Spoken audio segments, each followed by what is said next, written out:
hello everyone. It's great to have you guys this afternoon. My name is Brandon.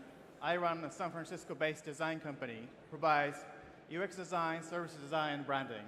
Last few months, we had an opportunity to work for a few auto manufacturers, and I had a chance to go to their headquarters last month.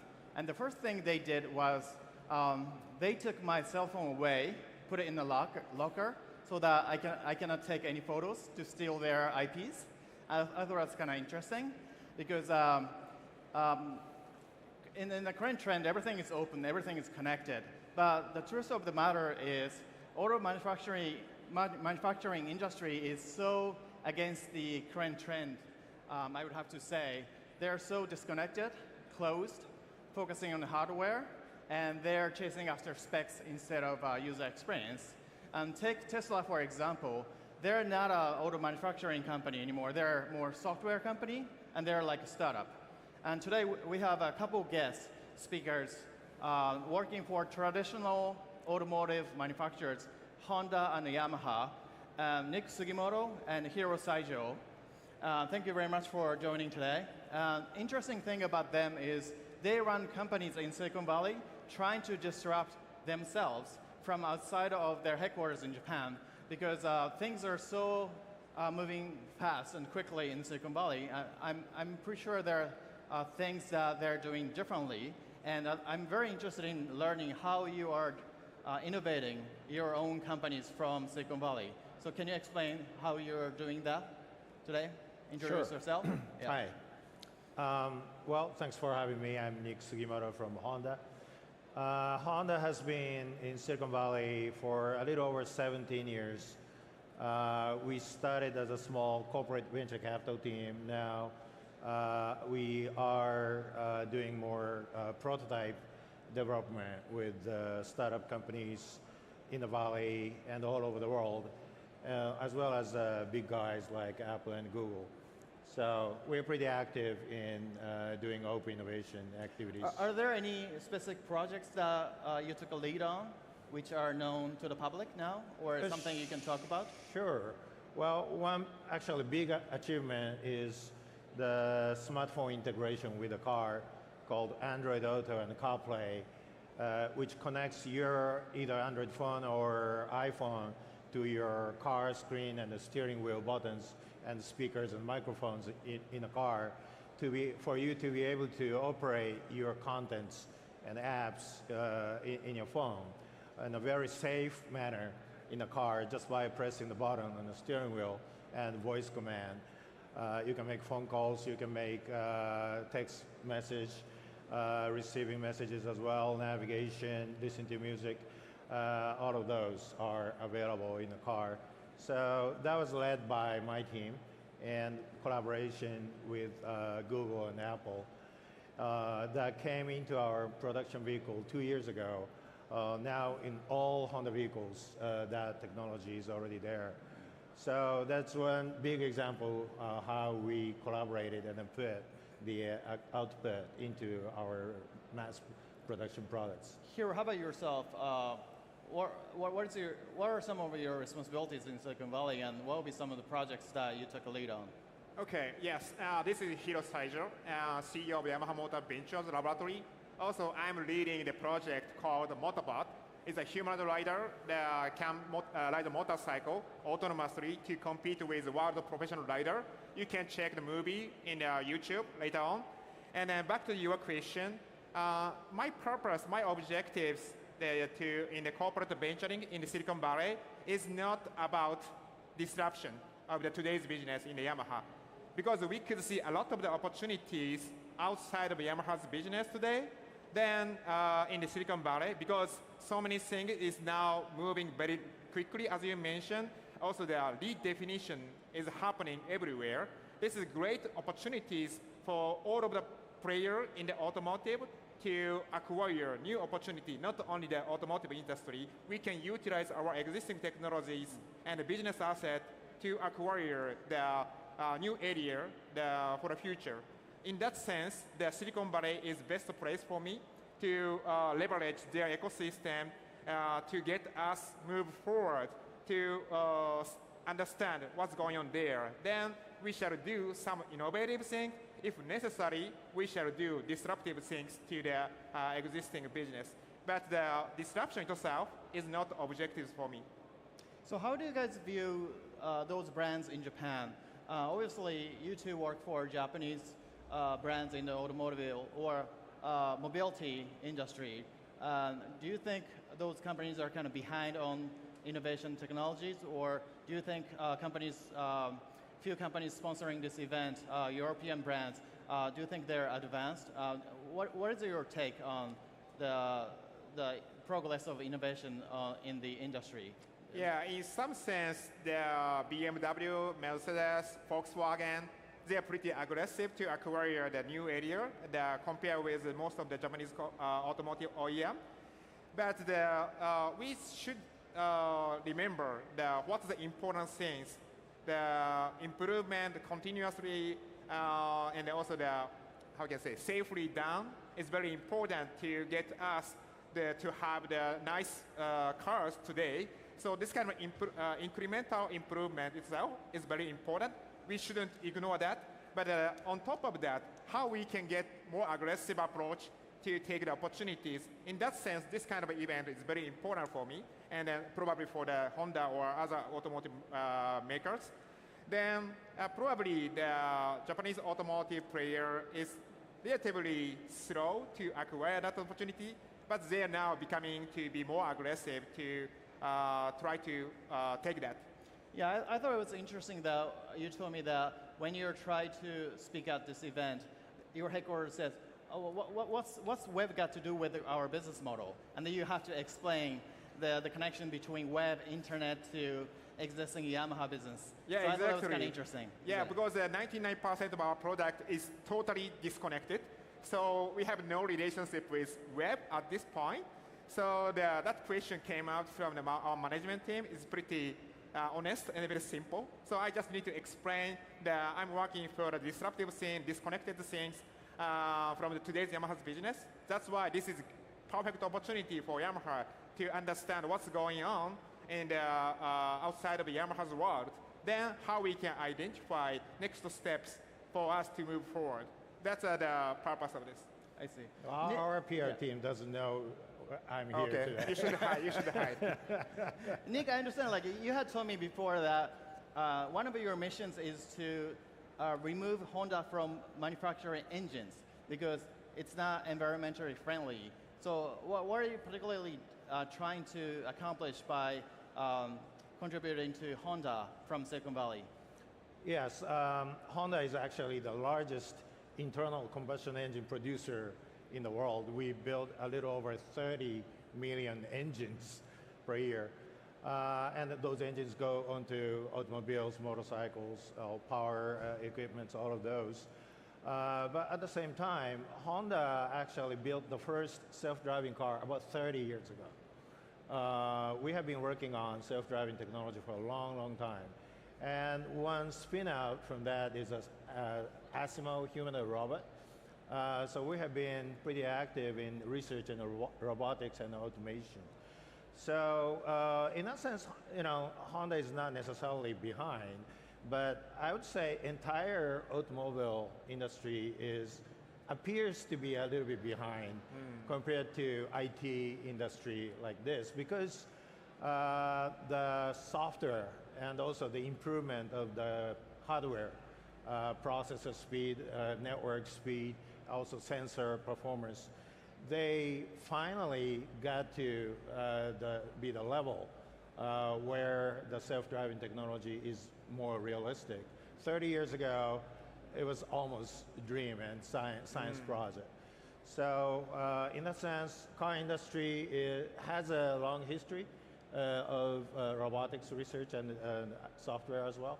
But now the whole trend and also innovation is catching up.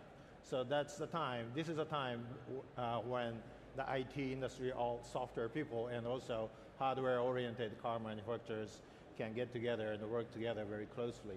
And my team is leading that initiative. Yeah, actually, it is not only the automotive sector. We could see a lot of the phenomena like the boundary between the hardware, software, as rapidly will be disappeared. Then the huge kind of opportunity for redefinition is came out, right? Not only the automotive industry, but also in the other industry sector, we shall use the robotics technology, artificial intelligence, the IoT, big data, how we can utilize those technology to get the existing industry to be smarter, greater, and much convenient for the people. That's the things that are happening everywhere. That's why I really excited to see great opportunities around us. So question is how we can aggressively acquire all those things.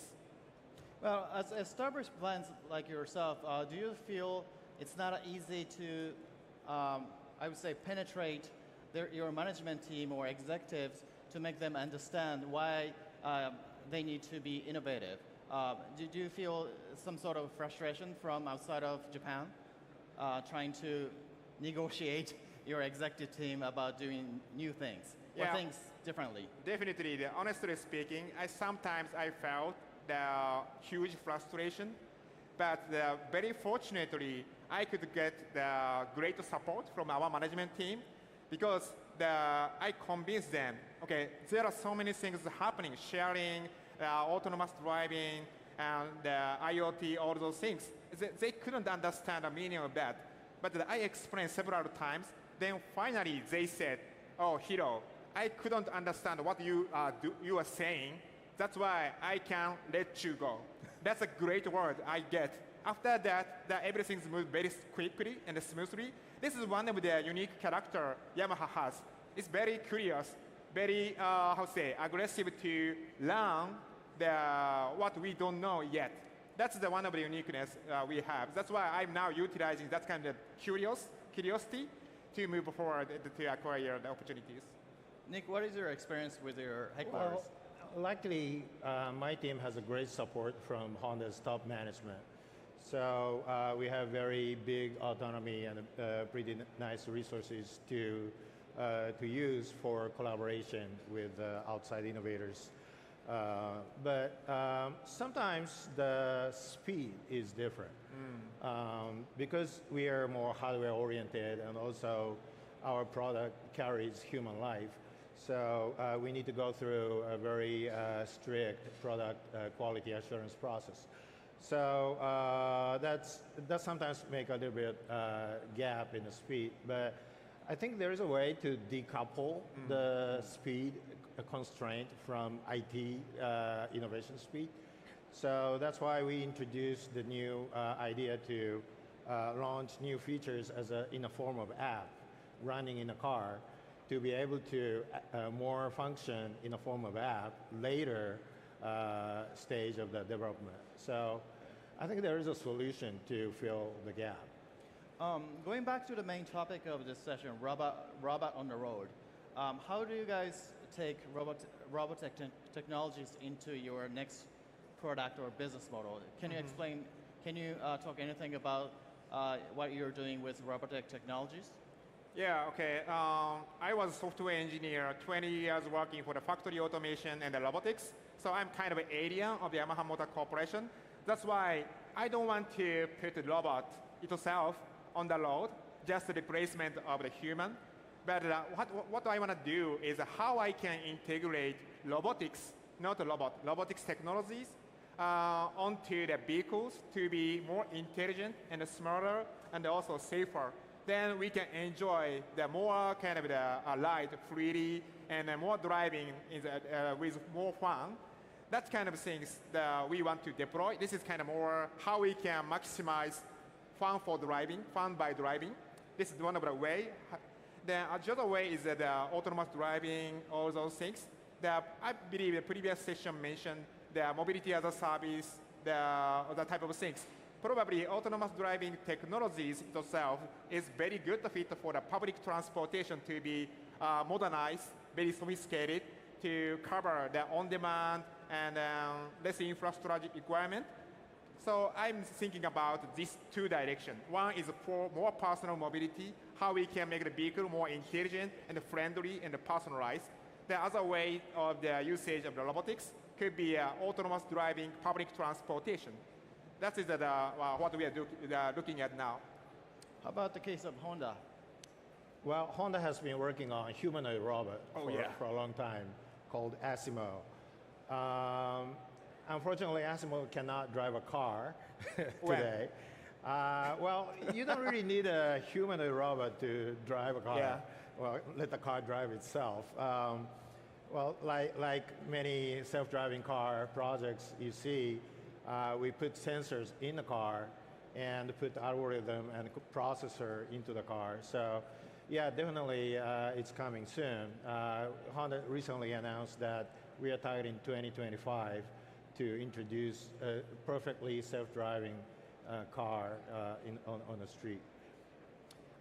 Hiro mentioned a little bit about product as a service or automobile products provided as a service. Do you guys have any plans on becoming service-oriented company from product-oriented company? It looks like that's the way to go, and most industries are heading towards service model. Do you guys have any service plans or plans to create service model, business model? Yeah, definitely. This is one of our purpose for me to starting this corporate venturing activity in the Silicon Valley, how we can transform ourselves to be a solution provider and a service provider, not just selling the product to the market. This is a great opportunity for me to come here in Lisbon. I could see a lot of the cars in the parking lot and then with idle, and then the utilization rate is still 5%, 10% level. I came from the software engineer background and also working for the factory automation. So 5% utilization rate is nightmare for me. So my biggest kind of the task I need to do is how I can make the cars, vehicles, mobilities working always. So how we can get the higher utilization by the system, by robotics, by service. That's the most important thing for me. Then I couldn't disclose yet, but we are now approaching that direction pretty aggressively. Well, there are many ways to provide services to our customers. Right now, our obviously main business is to sell our products for individual ownership. Well, in the future, obviously, car sharing, the ride sharing are already there. And Honda is not big, but we are already in that market, providing some car sharing services, particularly in Japan.